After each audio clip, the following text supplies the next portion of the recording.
Monabari Gitika doctor হ'ব। বিশ্বনাথৰ মোনাবাৰী চাহ বাগিচাৰ গীতিকা দাস নিট পৰীক্ষাত শিক্ষাৰ্থীৰে উত্তীৰ্ণ হৈ গৌৰৱ কঢ়িয়াই আনিলে মোনাবাৰীলৈ। হয়, বিশ্বনাথ জিলাৰ বিশালী সমজিলা অন্তৰ্গত এছিয়াৰ সৰ্ববৃহৎ চাহ বাগিচা মোনাবাৰী চাহ বাগিচাৰ চাহ জনজাতি এগৰাকী জীয়ৰী গীতিকা দাসে নিট পৰীক্ষাত উত্তীৰ্ণ হৈ MBBS পঢ়িবলৈ সুযোগ পালে লখিমপুৰ চিকিৎসা মহাবিদ্যালয়। মোনাবাৰীবাসীৰ বাবে গৌৰৱ যে প্ৰথমবাৰৰ বাবে মোনাবাৰী চাহ বাগিচাৰ পৰা এগৰাকী চাহ জনজাতীয় কন্যাই ডাক্তৰ হ'ব ওলাইছে।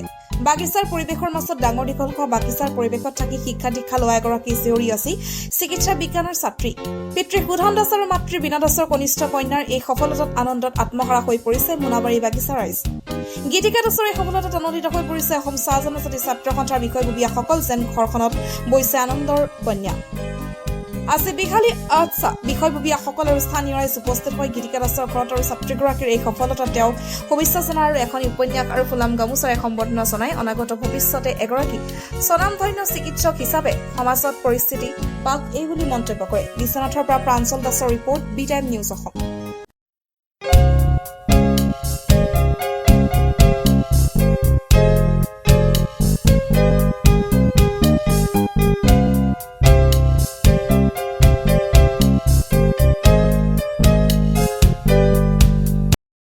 মই মোৰ ছোৱালী মানে এনেকৈ যি দুটা এতিয়া MBBS মানে লখিমপুৰ মেডিকেল কলেজত যিটো ছিট পাইছে, তো মই সেই বিষয় লৈ পেলাই মই মানে বহুত আনন্দিত হৈছোঁ। কাৰণ মই মোৰ এটা আশা আছিলে, যে তাই যাতে ভালকৈ পঢ়ক। মই পঢ় বুলিয়ে কওঁ আৰু যি পাৰোঁ তাকে সহায় কৰোঁ সিমানে। আৰু মই মোৰ নিজৰ কৰ্মক্ষেত্ৰত ওলাই যাওঁ। তো মোৰ মানে বহুত দিনৰ পৰাই মানে মোৰ আশা এটা আছিলে যে মোৰ ছোৱালীজনী বা যাতে তাই ভালকৈ মানে পঢ়ি মোতকৈ ডাঙৰ পদত মানে ভৰি দিয়ক বুলি মোৰ এইটো আশা আছিলে। গতিকে মোৰ আশাটো তাই মানে পূৰণ কৰিলে, সেইকাৰণে মই বহুতেই আনন্দিত হৈছোঁ। হয়, আমি সকলোৱে আজি গৌৰৱান্বিত।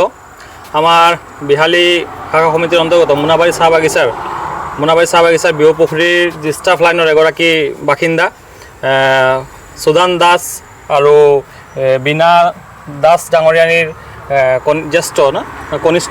কনিষ্ঠ কন্যা গীতিকা দাস আজি সৰ্বভাৰতীয় নিট পৰীক্ষাত সুখ্যাতিৰে উত্তীৰ্ণ হৈ MBBS পাঠ্যক্ৰমৰ কাৰণে তাই ছিট পাবলৈ স্থান লাভ কৰিবলৈ সক্ষম হৈছে। আৰু তাইলৈ আমি শুভকামনা জনাইছোঁ। যিহেতু তাই এগৰাকী আমাৰ চাহ জনগোষ্ঠীয় সমাজৰ ছোৱালী। এই চাহ জনগোষ্ঠীয় সমাজখনৰ পৰা তেনে এগৰাকী ছোৱালী বা তেনে শ্ৰমিকৰ এগৰাকী ছোৱালী আজি আমাৰ এই MBBSৰ নিচিনা পাঠ্যক্ৰমত যি পঢ়াৰ সুযোগ পাইছে, সেয়া আমাৰ গৌৰৱৰ বিষয়। আৰু আমি আশা কৰিছোঁ যাতে তাইৰ যি শৈক্ষিক যি পাঠ্যক্ৰম গ্ৰহণ কৰিবলৈ যি যোৱা প্ৰতিটো যাত্ৰা যাতে ভালভাৱে সুফল হওক, তাইৰ প্ৰতিটো সপোন যাতে সফলতাৰে পূৰ্ণ হওক। আৰু তাই সমাজৰ বাবে এগৰাকী মানৱ সম্পদ ৰূপে নিজকে গঢ় দি সমাজখনৰ বাবে যি দায়বদ্ধ কামখিনি দায়িত্বখিনি যাতে সম্পন্ন কৰিবলৈ তাই সক্ষম হওক, তাৰ প্ৰতি আমাৰ শুভকামনা আশীৰ্বাদ সদায় আছে। মোৰ এইম আগৰ পৰাই আছিলে ডক্টৰ হোৱাৰ, আৰু মই বহুত সুখী যে মই ফাইনেলি মানে মোৰ MBBSত চিলেকশ্যন হ'ল লখিমপুৰ মেডিকেল কলেজত। আৰু মই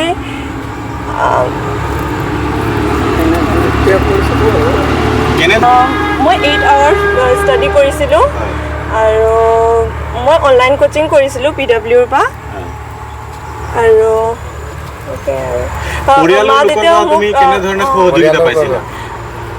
আজি যিহেতু মই ইমানখিনি এচিভ কৰিছোঁ, মোৰ নিজৰ হাৰ্ডৱৰ্কৰ লগতেই মা দেউতাৰ বহুতখিনি কণ্ট্ৰিবিউশ্যন আছে, তাৰ কাৰণে মই বহুত থেংকফুল। অনাগত সময়ত তুমি এগৰাকী প্ৰতিষ্ঠিত চিকিৎসক হৈ আহিবা। চাহ বাগিচা অঞ্চলৰ পৰা যিহেতু তুমি আহিছা, অনাগত সময়ত চাহ বাগিচাৰ যি জনগোষ্ঠী, সেই জনগোষ্ঠীৰ হকে কেনেধৰণৰ উন্নয়নমূলক চিন্তাধাৰা, কেনেধৰণৰ তোমাৰ চিকিৎসা বৃত্তিৰ জৰিয়তে কেনেধৰণৰ উন্নয়নমূলক কাম কৰি যাবা?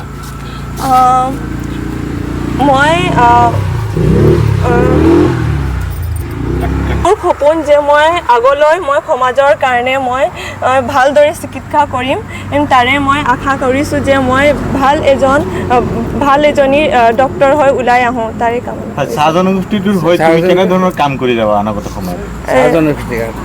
চাহ জনগোষ্ঠীৰ কাৰণে মই যিকোনো মানে মই মোৰ ফালৰ পৰা পাৰোঁ তাৰে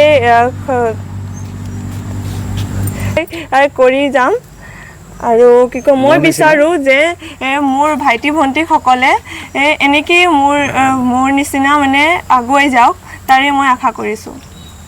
সমষ্টিৰে বিহুপুখুৰী চাহ বাগিচাৰ গীতিকা দাস এগৰাকী আমাৰ চাহ জনগোষ্ঠীয় ছাত্ৰী হয় আৰু তেখেতে যি সৰ্বভাৰতীয় নীট পৰীক্ষাত সুখ্যাতিৰে উত্তীৰ্ণ হয় আমাৰ চাহ জনগোষ্ঠীয় যি কোটা সেই কোটাত লখিমপুৰ মেডিকেল কলেজত MBBS পঢ়িবলৈ যি সুযোগ পাইছে তাৰ কাৰণে আমি অতিকৈ গৌৰৱ অনুভৱ কৰিছোঁ আৰু এয়া আমাৰ চাহ জনগোষ্ঠীয় যি ছাত্ৰ ছাত্ৰী আছে তেখেতসকলৰ কাৰণে এটা বহুত অনুপ্ৰেৰণা হ'ব, তেখেতে প্ৰেৰণাৰ স্ৰোত হওক তাকে আমি কামনা কৰিছোঁ আৰু আমি অসম চাহ জনজাতি ছাত্ৰ সন্থা বিহালী শাখা সমিতি অতি গৌৰৱান্বিত যে আমাৰ এই শাখা সমিতিৰ অন্তৰ্গত বিহুপুখুৰীৰ দৰে এখন চাহ বাগিচাৰ পৰা এগৰাকী ছাত্ৰী MBBS পাছ কৰি ভৱিষ্যত দিনত এগৰাকী চিকিৎসক হ'বলৈ মানে সুযোগ লাভ কৰিছে আৰু তাৰ লগতে আমি তেখেতৰ মাক দেউতাকো আমি ধন্যবাদ জ্ঞাপন কৰিছোঁ। তেখেতসকলেও অশেষ কষ্ট স্বীকাৰ কৰি